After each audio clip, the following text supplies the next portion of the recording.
When people get married and their intention is not sincere to Allah subhanahu wa ta'ala, their priorities are mixed up. And I was having a chat before with one of my brothers, and in Australia I do marriages, I solemnize marriages a lot. And this is what we see all the time. When a boy and a girl get married, a young man and woman, you find that they love each other a lot. Well, at least in the beginning. But as time goes on, 6 months later, they get used to their marriage, and all the faults and the habits, they start to come out, and it becomes ordinary.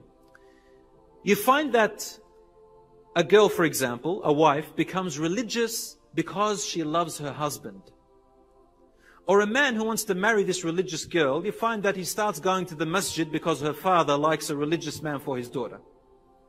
So suddenly you find him in the Masjid a lot, appearing as if he's religious. They become married, and if something goes wrong in their marriage, they rebel. So for example, if the wife loved her husband and he was religious and then he disappointed her, they separate, and you find her hijab starts to decrease. You find that she starts going towards things that don't remind her about her husband. And if religion reminds her about her husband, then she doesn't do religion anymore. If the man who married a woman was because of her religion, and then his love for her decreases, unfortunately you also find that his love for his religion also decreases. What am I saying? I'm saying that if the heart is not right, then it doesn't matter what you do with your actions. They will never be accepted by Allah subhanahu wa ta'ala. And this is called riya, one of the worst diseases that exist among the Muslims themselves. And one of the greatest promises that the shaitan made to Allah subhanahu wa ta'ala is that he said, لَأَقْعُدَنَّ لَهُمْ صِرَاطَكَ الْمُسْتَقِيمِ, I will sit awaiting for them on your straight path. Meaning, I'm going to look for their salat, I'm going to look for their fasting, their charity, and I'm going to be waiting, whispering in their ear, telling them, do that action just to please people. Or look at that person, he looked at you giving charity. Look at that person, he or she looked at you making your salat in the masjid. Look at that person, he looked at you wearing a hijab. Increase it, make it better to impress them. You will not receive the reward from Allah subhanahu wa ta'ala if it's done for other than Allah subhanahu wa ta'ala. And truly, you find that if your intention wasn't right from the beginning, as time goes on, and Allah subhanahu wa ta'ala brings a hardship upon you, you find yourself actually reversing very easily. And this is the meaning of the verse where Allah subhanahu wa ta'ala said in Surah Al-Hajj, and among people are those who worship Allah on the edge, like the edge of a cliff. When good happens to them, they stay put, they're content.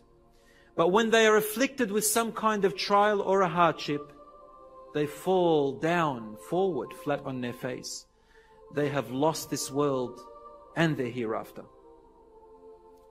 Time and time again, we see people who look religious on the outside, but unfortunately their goal is materialism. Wealth, their car, their homes, their houses, their dwellings, their work, to be promoted in their career, a wife or a husband, maybe.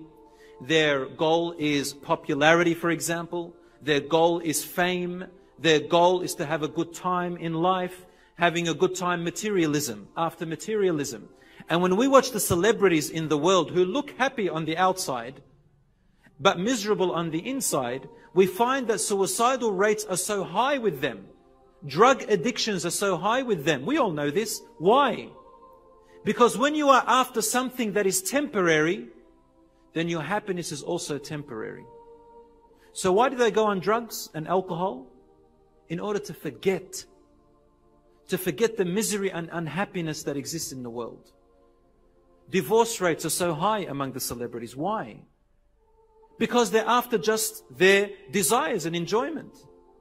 When you get used to something after it was new and it becomes old and yellow, right?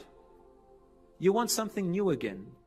And when you keep getting something new and you get bored of it, and you keep getting something new and you get bored of it, you run out of new things. So then you resort to intoxications. only to forget that you live in this world.